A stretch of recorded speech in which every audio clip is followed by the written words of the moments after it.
Welcome to Grove Studios in Ypsilanti. I'm John Bomarito. We are on episode number 104, I believe, if I'm counting correctly. My lucky number. Is it your...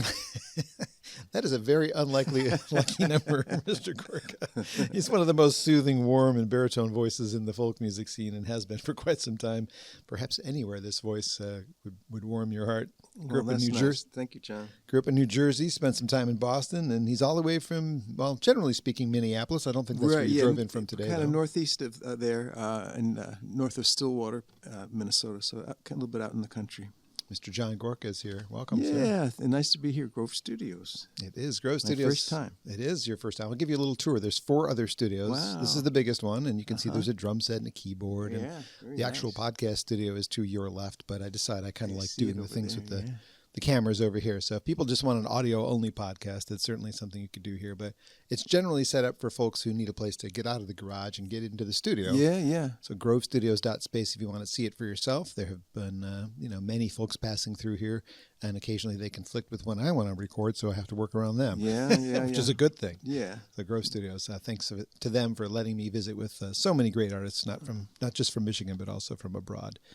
Speaking of Minneapolis, have you been to Prince's house? What? Have you been to Prince's house? I've been. I've recorded a record at Paisley Park. At Paisley. Okay. In 1995, it was the record. It was my last record with Windham Hill High Street Records. Gotcha. Did you do the tour that they offer there now? I've never been to the tour. I haven't been there back since then. The only time I've been to Minneapolis, it was kind of a trip to actually see the tour. Oh, it neat! Was really cool. Uh-huh. Yeah. I'm gonna go. Yeah, it was. I remember it was a. Well, they had 3 studios there, A, B, and C. I did the first recording with John Jennings from Mary Chapin Carpenter's band. Said, "Rest in peace." They had some time open. It might be a good time to do some recording.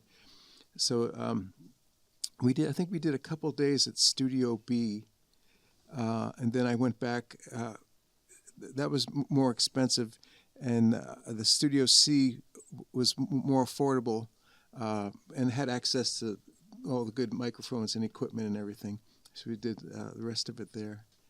And then before I could get paid back, the record company got things got strange there. Nope. Anyway, it all worked out. So I got to. So we only had one sighting. Prince usually worked in Studio A, doing everything, running the board, playing all the instruments, and we had one break with Peter Strushko and Dean McGraw and Michael Manring. We were taking a break, and Prince came through. He was wearing like a coral pink silk top and lime green silk pajama bottoms. So there was no mistaking him for anyone else. Were you living in Minneapolis at that time already? I was. See, that was 95. My future wife lived in Minnesota, and so I was there a lot, So and before we got married in '96 the next year. Well, John has just put out, relatively speaking, just put out a record called Unentitled. Quite an excellent contribution to your catalog. Oh, thanks a lot. I don't know if you want to start with a song from that record or something from the past. I'll do some. I think I can do this hour of the day. This is one of those songs. Like a lot of my friends during the pandemic did live live streaming from home. Mm-hmm. Our internet was not robust enough to do that, so it wasn't quite dial-up, but it was just about. Anyway, so I started doing these. I had to have a home recording setup, so I started doing these things my wife called one-song concerts. Mm-hmm. And I started in April of 2020 and did them just about every week for a year, and then a few since then. And this is one of the ones because it was a rough pandemic, as you know, it was a rough time for everybody, and some people were already having a rough time before that happened. So I was thinking of them, and now we're going through a different rough time. So this is a song for you if you're having a rough go of it. It's called Hold On.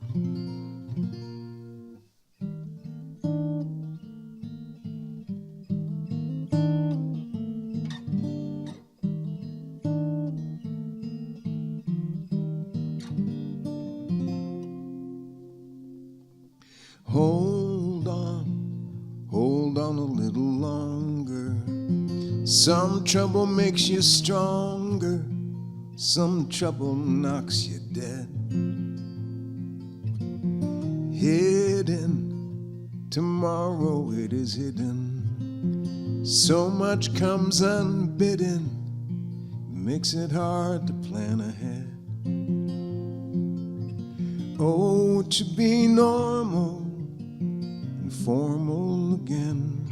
No heat of the breath or the skin.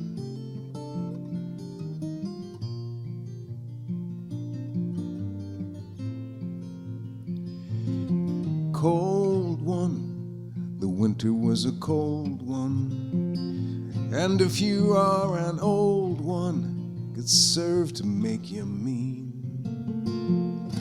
With bird songs, I tend to get the words wrong. I begin and end strong, hum and mumble in between.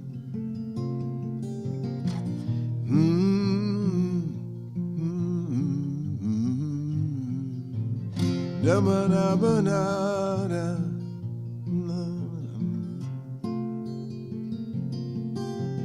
Oh, to be normal and formal again.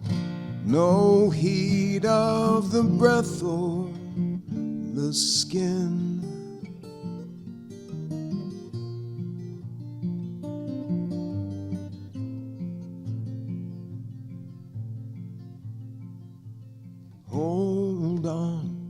Hold on a little longer. Some trouble makes you stronger, some trouble knocks you dead. So stay strong, strong most of the day long.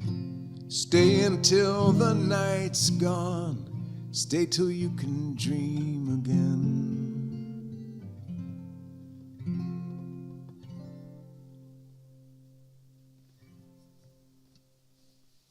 John Gorka is my guest on Acoustic Alternatives at Grove Studios. Hold On is a track you can find on his latest album, Unentitled. Yeah. Thanks for doing that. Oh, sure. Hope that sounded all right. Of course it sounded all right. It was you. First singing of the day, so. You didn't sing in the car on the way here? Oh, I should have. What do you listen to when you're traveling? I was listening to audiobooks, some audiobooks so that I just finished one and started another. So okay, and re-listening to the first one. Very good. Well, I've had many guests in here. I mentioned about 104 now. I think you are, and you just met Ryan Racine on your way in. He's still in the newer artist category, but I've also had folks like you. David Wilcox has been here. Jonatha Brooke has been here. Willie Porter. Some of the folks that play in the same rooms that you play in, generally speaking. Yeah. So some of the younger artists, like one I had a couple weeks ago, doesn't have as much of a story to tell. She's 23 years old, just kind of getting going. Yeah. You have a story to tell. You have a lot of life lived here. I've been around a long time. Next month it'll be 40 years since my last regular job. Wow, that's great! Congratulations. Oh, thank you. Seems like that's also time to celebrate the 40th anniversary of the release of a record too. Oh, that's coming up on that. Yeah, the first one came out in '87, September of '87. So it's coming up. I done a few recordings with the Fast Folk Musical Magazine before that. I think I started that in. I think it was in '84 as well. Well, you got your start, as we mentioned, in New Jersey. Right. I was born and raised in New Jersey and played in the church folk group, and I started writing songs. My friend, there's a friend I met in junior high, Bill Jimo.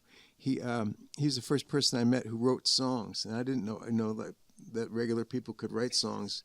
If I was a regular person, I don't know. What is a regular person? That's pretty questionable anyway. So I started trying to write songs while I was in junior high, early high school stuff, and then got more serious about it in college. Moved to Bethlehem, Pennsylvania. Went to Moravian College, and got involved with a couple of other musicians, Russ Rentler and Doug Anderson. We formed the Razzie Dazzie Spasm Band, and later Richard Schindel was a part of that. He was the guitar player. Nice. And then it was started hanging out at Godfrey Daniels on the south side of town, and I just started going to the open mics, and then I started going regular to the shows, and became kind of a kind of a general purpose volunteer. And Godfrey Daniels is like the Ark of Pennsylvania, yes, right. It's a great place. And it just celebrated its 50th anniversary last month. Nice. So I got to play at that. That was very fun. I saw that, yeah.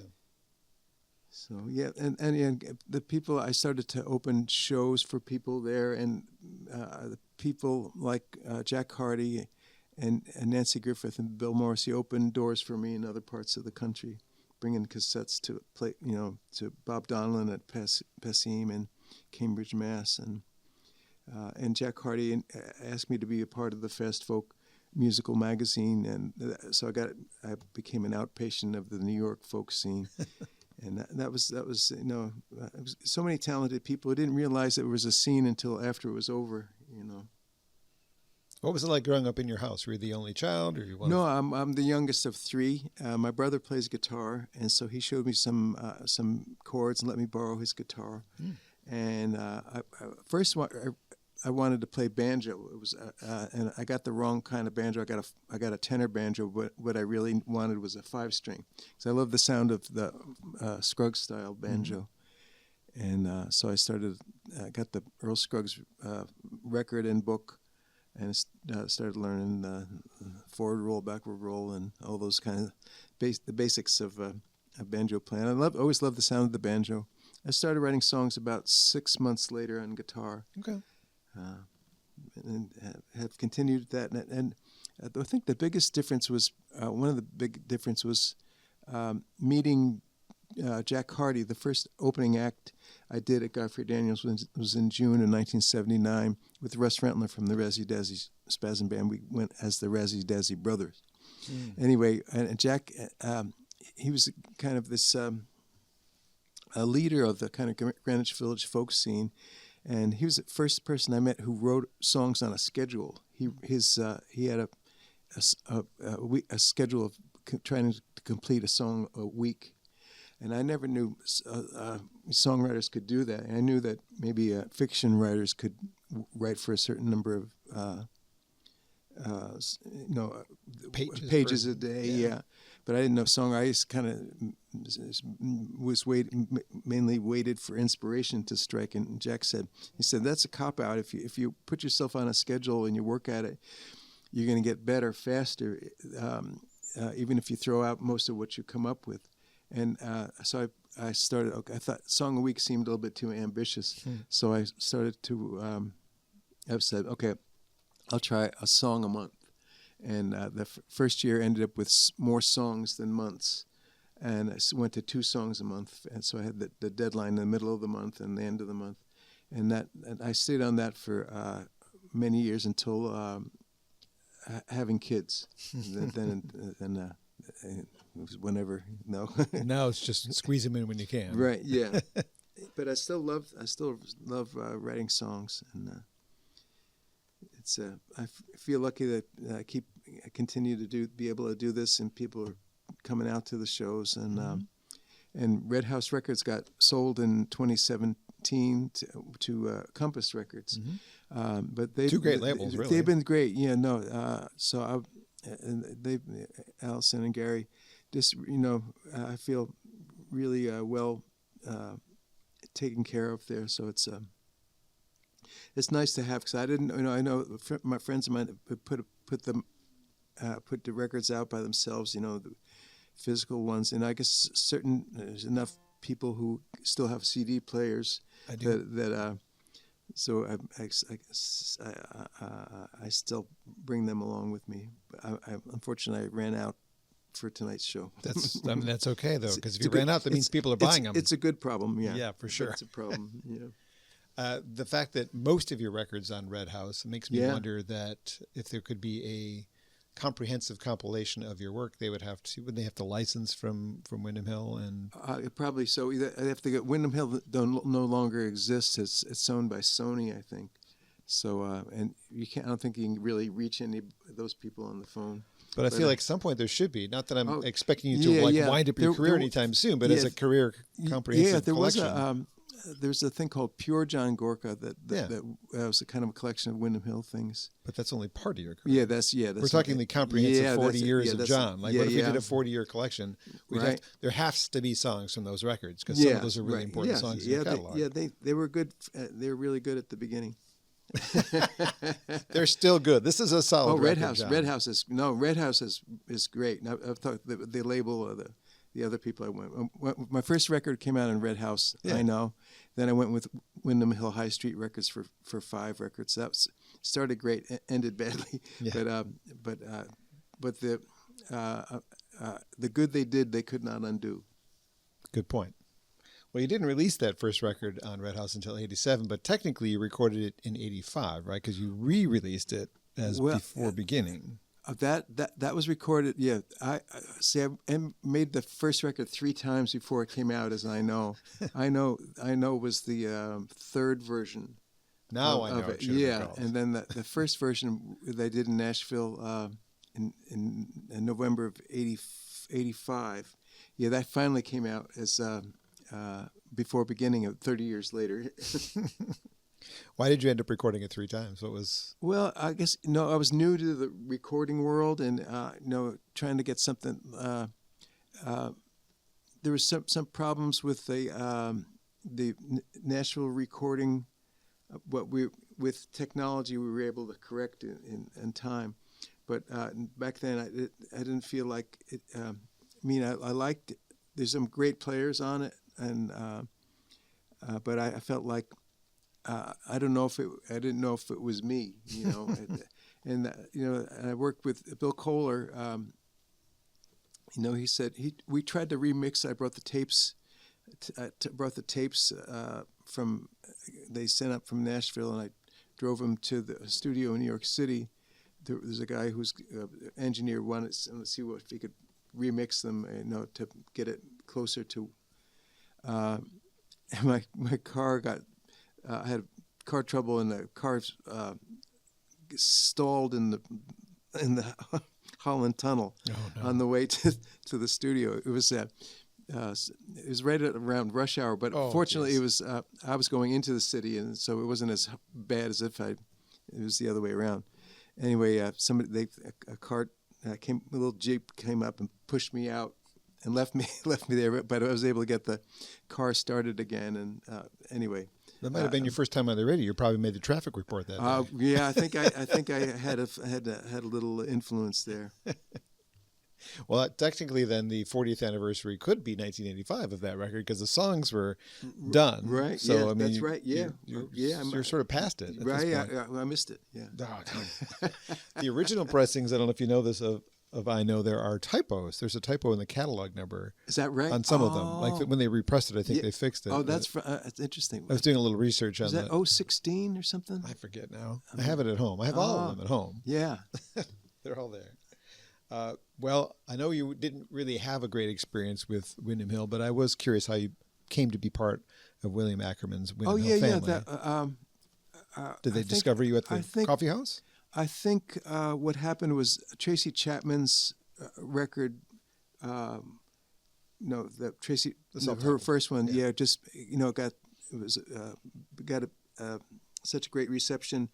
I remember Will Ackerman said there must be more in that going on there, so he started asking around. I think he asked Christine Lavin, who recommended some people, and eventually.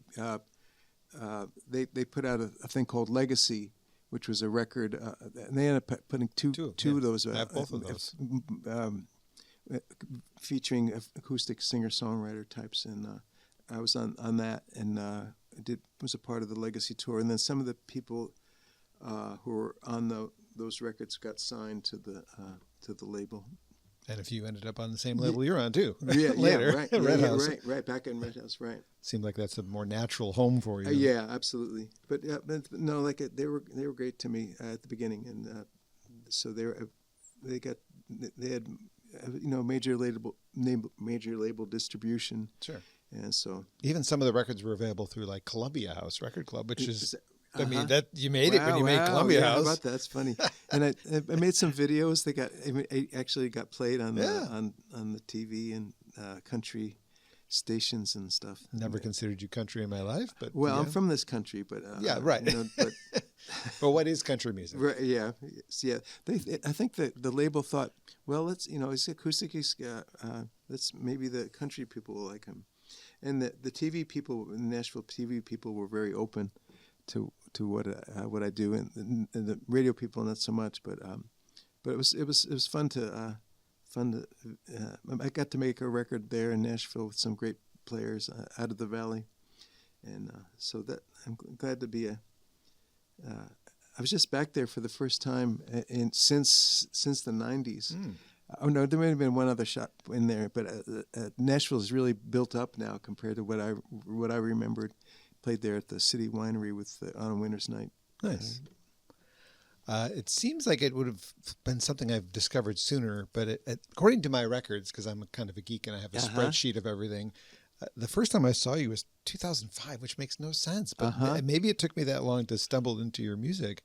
I'm glad I did. I've seen it quite a few times since, and this is like our third or fourth time doing some sort of an interview thing. So it is.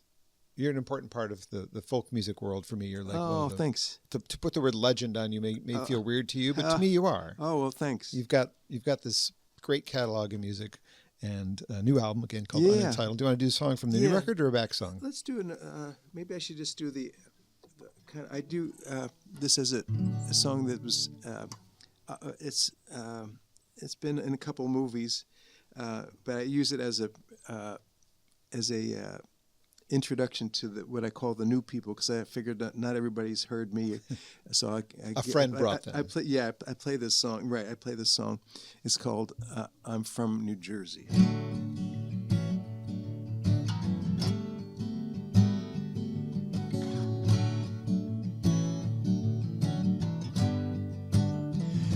I'm from New Jersey. I don't expect too much. If the world ended today, I would adjust. I'm from New Jersey. No, I don't talk that way. I watched too much TV when I was young. I'm from New Jersey. My mom's Italian. I've read those mafia books, we don't belong. There were girls from New Jersey who had that great big hair. Once found in shopping malls, I will take you there.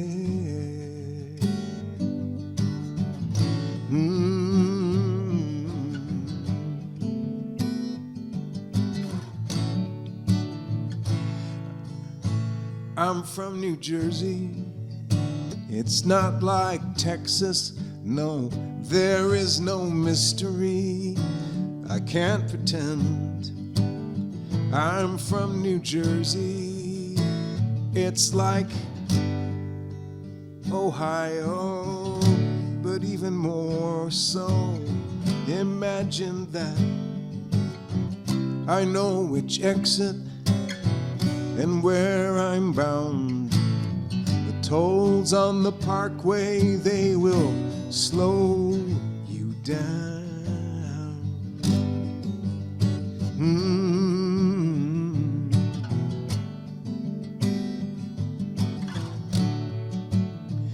New Jersey people, they will surprise you, 'cause they're not expected do too much. They will try harder, they may go further, 'cause they never think that they are good enough. I'm from New Jersey. I don't expect too much. If the world ended today, I would adjust. Yes, I would adjust. I would adjust.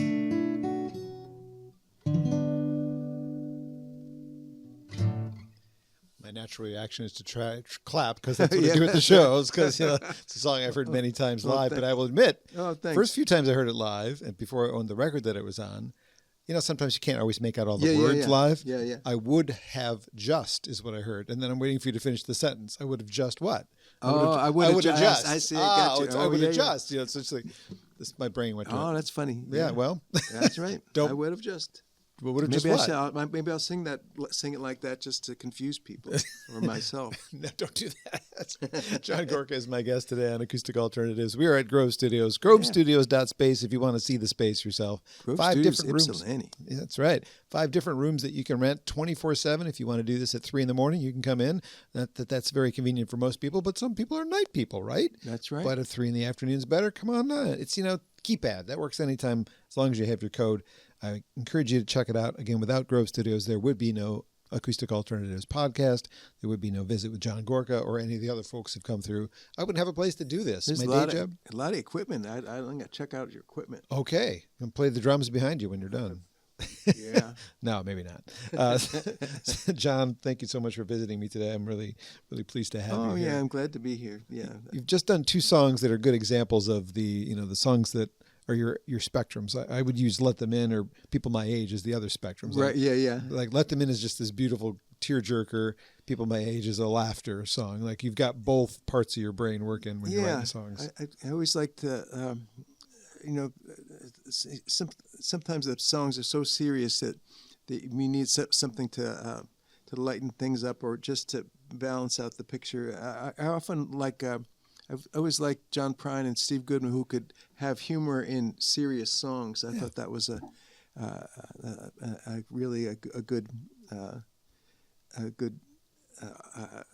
good feature for songs. Not predictable, at least when you're going to a show. It's not going to be all like, oh, another sad song. Yeah, oh, another sad song. Yeah, no. It's because I don't know what. I don't have a set list until after. Okay. Yeah. You've written it down. Yeah, I've read it down after the show. But I try to play it in the moment and how the songs go together. And I usually have an idea of what I'll start off with, because I still get really nervous performing. So I have to do pretend I'm a performer for 4 or 5 songs, and then I start to feel okay. And the only time that doesn't happen is if I've been out for a long time and I get too tired to be nervous. What makes you nervous about performing? I guess the unknown. Hopefully, I guess being not a very outgoing person, can be really shy and definitely socially awkward. So but it's nice to have a guitar to hide behind, or a piano, and that helps. And also just the that I'm just not talking, that talking alone. I think I knew I wanted to be a writer before I knew music was going to be the way. Mm-hmm. And when I first started to write songs, I felt because I can articulate what I could put into words. In the lyrics, articulate in what I want to say in the lyrics, and what I can't express, I can use the music to for the things I can't find words for. What should fill you with confidence is that you tour the States and you tour the world and you have people show up at your shows. Yeah, I feel lucky, Yes. But is that there's always that kind of imposter syndrome, feeling like, so. I know that. Well, they haven't figured it out yet. So I'm glad. If I keep fooling them, I'll keep doing that. Keep it up. We love you the way you are, so just be you. Just go up there and be you. Oh yeah, I can't help it. It's the only thing you know how to do, right? That's right. Yes. When it comes to songwriting, is that a have to or a need to? Like I know you make your living from it. It's a need. It's definitely a need, because that inability to express myself through talking. Yeah. Maybe we'll write a song about that. That persists. Yeah, that persists. Yes. Writing a song about the inability to get my words out in speaking. Yeah. Could be a topic for a song. Yeah. Who knows? Do you have a favorite thing that you've written? I know you perform some of the same songs at your concerts that are fan favorites. Yeah, I feel like they're all my children, so I don't want to play favorites. Well, so, but there are some that that I don't mind. People don't seem to ask for, and I don't mind doing. So there's that. I saw A Stranger with Your Hair, I guess, is one. Love Is Our Cross to Bear. Both beautiful. That's both of them. Love Is Our Cross to Bear I do just about every night. And often, if on my solo shows, I do A Stranger with Your Hair, too. Well, I combed through your records to look at all the guests that have performed with you, so I'm going to have to read them because there's so many. Yeah. Shawn, Colvin, Nanci, Griffith, Antje DiFranco, Lucy Kaplansky, Eliza Gilkyson, Jonatha, Brooke, Antje Duvekot, Claudia Schmidt, David Wilcox, Cliff Eberhardt, Michael Johnson, Alice Peacock, Patty Larkin, Susan Werner, Turtle Island String Quartet. I'm going to stop now. That's a lot of folks who have wanted to work with you. Yeah, no, it was really great to work with so many great people over the years. That's one of my most favorite things. So that, and meeting these people, before they were known, right. That's really fun. Do you have like a wish list for the next 40 years of your career? Who you want to work with? Nothing comes to mind. There's a lot of good young talent out there. Oh yeah, there's lots of. There's really. It's pretty amazing. Two different Joys I can think of. Joy Ola Duncan, or however she says her last name, and Joy Clark are both good. Oh, okay. It would be good female. I know you like female vocalists. I can tell from that list. Yeah. I feel like there'd be a generation of songwriters who have been influenced by you who would love to sing with you. Wow. Oh, that's have nice. you ever thought about a duets record? Oh, I have not. No. Islands in the Stream and, right. Endless Love. Yeah, right. Probably you'd do the classic country stuff instead, like the Tammy and George stuff. Maybe. Yeah, that'd be more up my alley. It seems like it'd be fun for you to do that, though, because you do like it, with that list. Yeah. And your desire to collaborate, I think that would be a good concept. If you're having trouble writing songs, or write some duets. Oh, right. Yeah, I'll think about that. Yeah. Okay. I'll look for it, and I'll look for my name in the credits. Oh, right. Yeah. I'm kidding. Well, John Bomarito presents. That's right. The duet album. Well, there was sort of a collaboration record, the Red Horse record, which I have here in my hand. Yeah.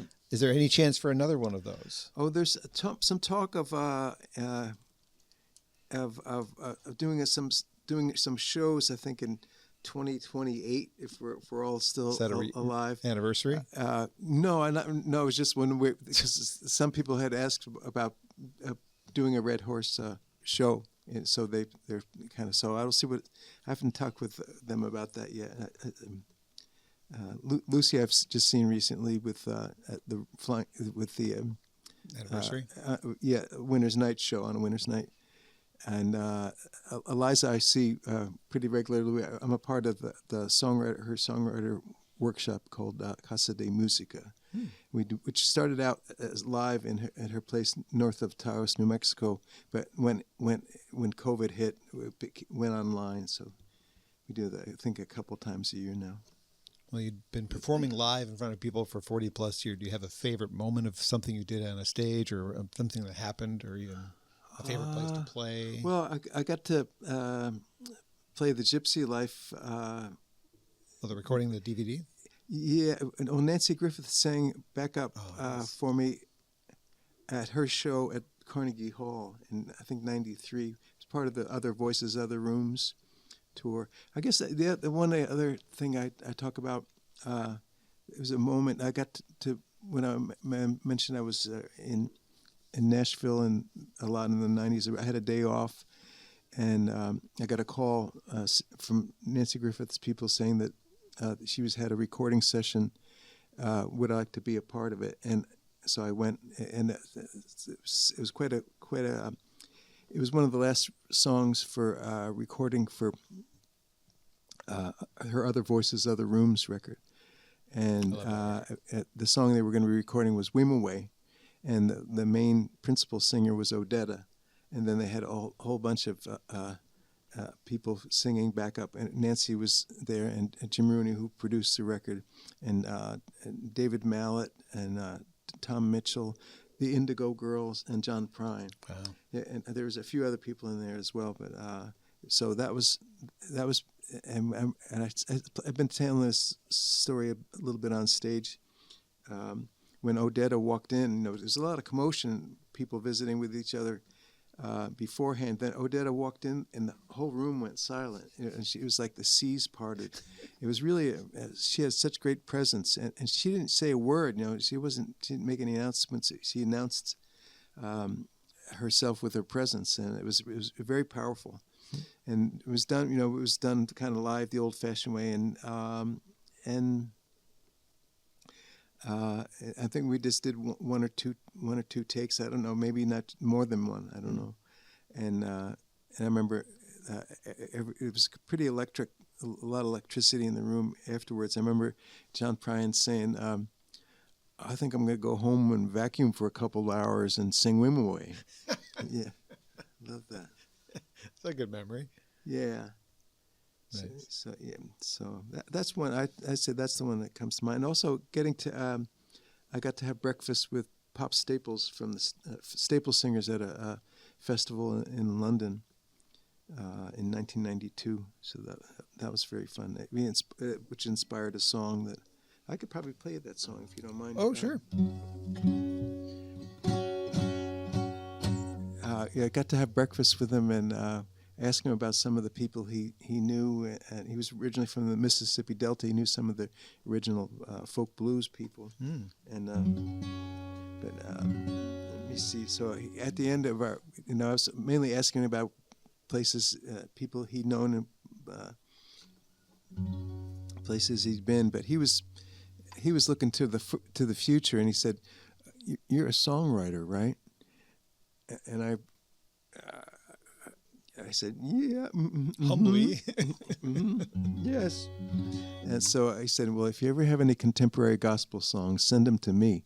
I'll give you a good deal." And so I wrote this and I sent it to him. And I was home in Bethlehem. I recorded it. And I was home in Bethlehem when I was hardly ever home. And the phone rang and the answering machine picks up.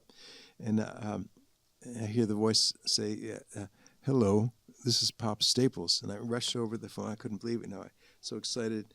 And he said, "Pops," and he said, I remember he said, "Oh, screening your calls, huh?" And I said, I guess so. And he said he wanted to thank me for sending him the music, and I could hear it playing over the phone in the background. It was really one of my favorite moments. Yeah, it's one of my favorite moments ever. And he never did get around to recording any of my songs, and but his next record did win a Grammy. So anyway, when I met him that day, I got him at the hotel. I met him at the bar because neither of us could sleep because of the time change, and so I asked him if he was going to be there for a minute. And I went upstairs, got his Piece to the Neighborhood record on CD. It was his first solo CD, and he signed it. And I told got to meet Mavis and her sister a couple times, and I told her that kind of a shortened version of that story. And I had the CD with me, and I asked Mavis and Yvonne to sign the record. Nice. So anyway, this is a song that comes out of this is the third verse is a little bit better than the original, the recorded second verse. Because second verse is I'll sing it for you. It's called "Good Noise."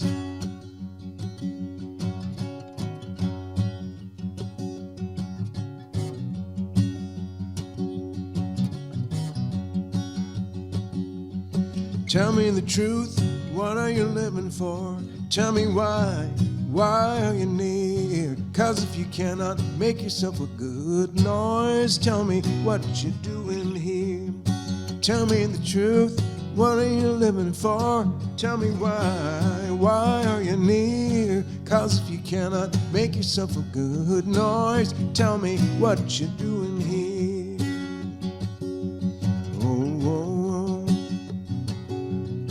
Now we all got the hand for the gimme, we all got the mouth for the much obliged.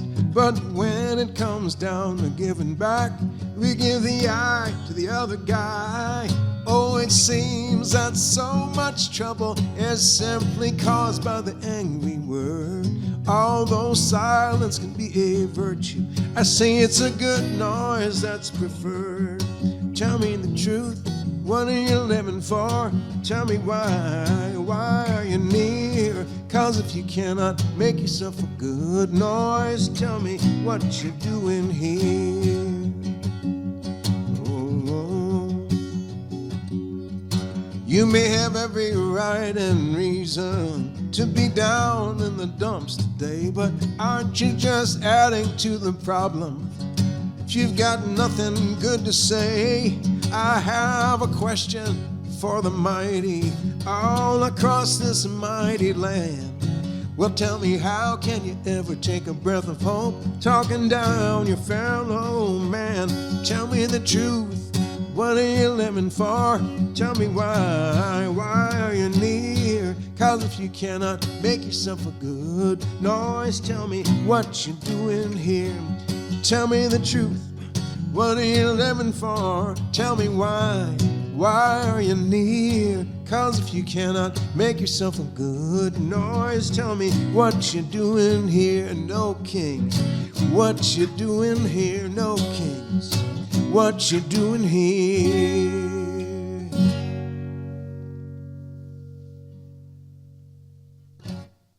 John Gorka is my guest today on Acoustic Alternatives from Grove Studios. Lengthy career, lots of songs to pick from. Makes me wonder if someday there will be, as there should be, a tribute record to you. Oh, that's nice. Well, thank you. Do you have an idea of who would ever be on a tribute record to you? I have not given it any thought, so you're still here. I'm still here. Yeah, there's just my own tribute band. There's a nice catalog of songs to pick from. That's for sure. Yeah, thank you. Well, let's focus a little bit more on the newest record, Untitled. Sure. Was that record recorded live, or did you? It was kind of a collection of some new stuff, some older stuff, but it was all done in Minneapolis at Uptown Studios with Rob Genetic, a longtime collaborator, and I got some of the longtime people, musicians to play on that, and Kathleen Johnson came back in, and with her. It's either her niece or her sister. It wasn't clear on that. Rhonda, and who sung on a few of my records. She's just a terrific singer. Are these tracked together as one? Like, are you all in the same room? No. The last one we did that way. The True in Time we did that way. This was mostly done me going in, doing vocal and guitar, and then I think what we brought in next was. Before there was any bass player, we brought in Jeff Victor playing keyboards, and he's played on a bunch of other records of mine, but Rob's idea was have him come in first, and rather than as kind of he had a great arrangement sense of different kinds of keyboards, so I think that gives this record a different sound. Excuse me, because he played piano, he played synth, he played a kind of acoustic piano, accordion, and also a kind of more like a Fender Rhodes kind of parts, and just a great sense of arrangement. I really like that. I thought one of the songs I did was "Harris and the Mayor," which is a Stan Rogers song, and that's the only cover on the record. And I thought that so I had done that with the guitar player, and when Jeff came in, I thought he improved the vocal. And nothing was changed with my vocal, but it's what he did supported the vocal better than it was with just the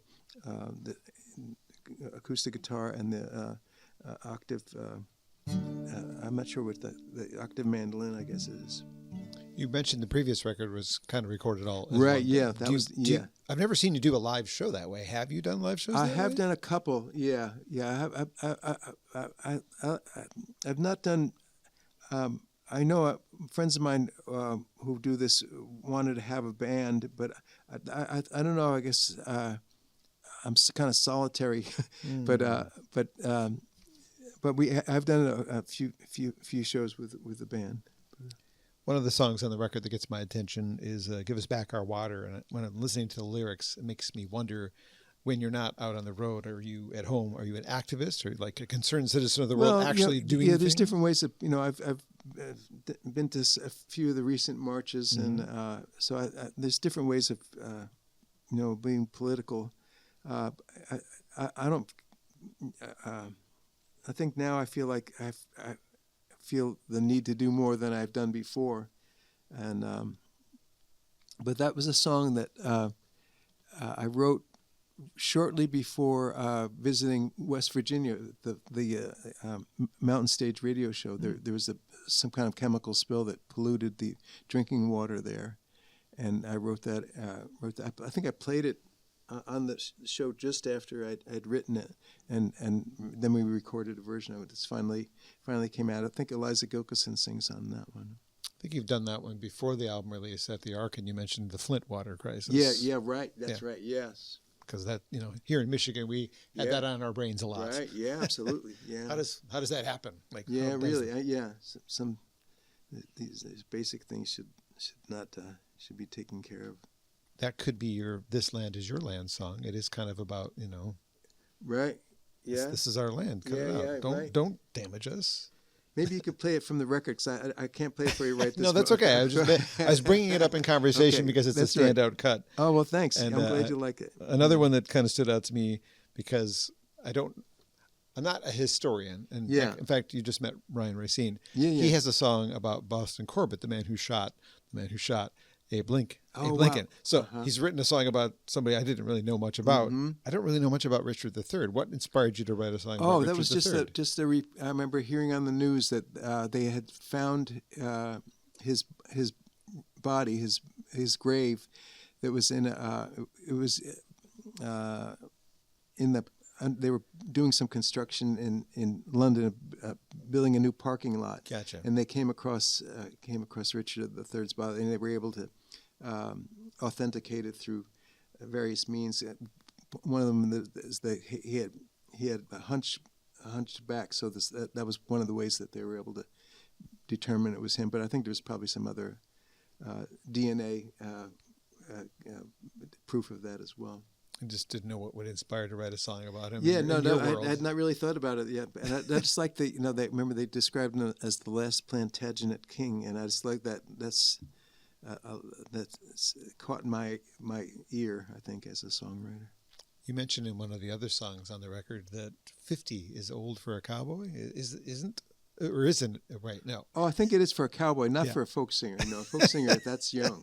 I was going to say, wait a minute, sir. I'm no cowboy. Right. Me neither.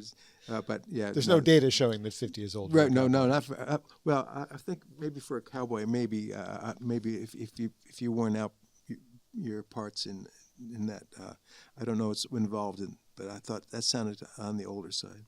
Do you have a favorite moment putting this record together that you want to share? Let's see. Trying to think. Oh, I think there's two versions of a song called "Particle and Wave" on the record, and there's one that's more produced, and there's a solo version. And I think one of the favorite moment at the studios, that was I think the last song recorded with Kathleen Johnson and Rhonda Johnson came in, and I remember Kathleen, we saved it for the last song of the session. That her performance had us crying, and so she's just what a beautiful singer. And I could play that's an important song. Yeah, that seems to be one I think people need to hear. Yeah, we need a reminder. Yeah, thanks. This is was inspired by the March for Our Lives event and Parkland kids marching against gun violence. But but the spirit that they exhibited there, we need now, and we're seeing it now in Minnesota and other places, Portland.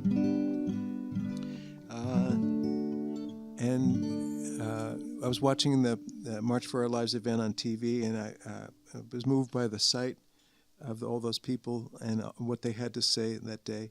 And the still small voice said to me, never stop believing there is goodness in the world.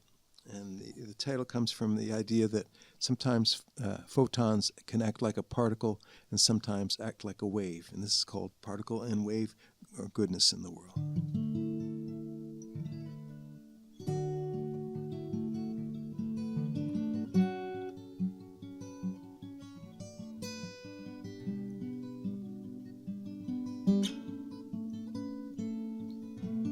Never stop believing there is goodness in the world. There is goodness in the world. There is goodness in the world. Never stop believing there is goodness in the world. Goodness in the world. I see children marching. There is goodness in the world. I listen to them speaking. There is goodness in the world. When we finally do the right thing, there is goodness in the world. Goodness in the world. We need to be reminded there is goodness in the world. Too often we are blinded to the goodness in the world. They are working hard to find it, the goodness in the world. Goodness in the world. You can't beat fear with fear. You can't beat hate with hate. Only love can do that. It's not too late. No, it's not too late. No, it's not too late. Though justice seems to hesitate, it's not too late.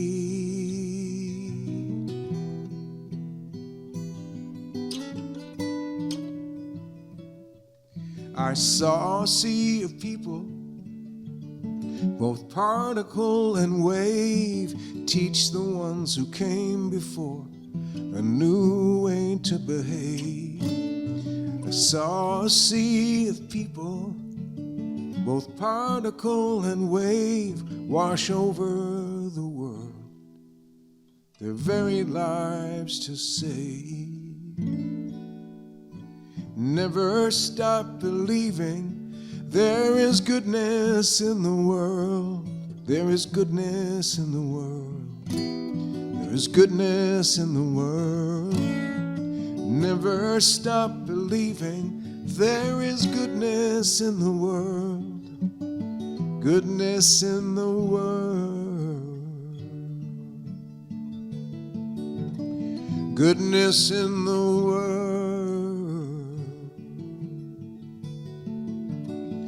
Goodness in the world.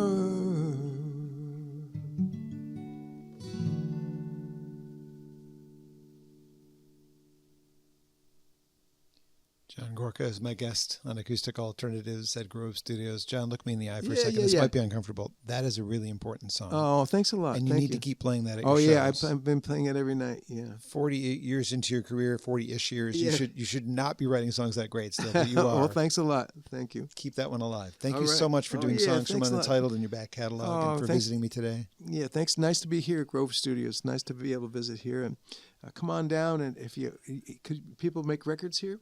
If you bring your own recording equipment, it isn't a recording studio, but I'm obviously recording. So you can bring your stuff. It's doable. It's space. Yeah, look at this. Yeah. But you don't, just bring your stuff. Yeah, sounds good. Final question. Yeah. How many unrecorded songs are in the vault that you've written but never recorded? There's a bunch. I'm starting to, there's a few that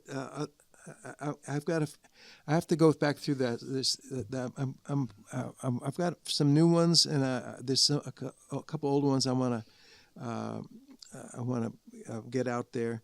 But I don't know if it's going to be we'll see. Maybe this summer. I got some time this summer, so I'm hoping to either do a EP or something in the not too distant future, and hopefully it'll be out, and hopefully the people at Compass will and Red House will want to put it out.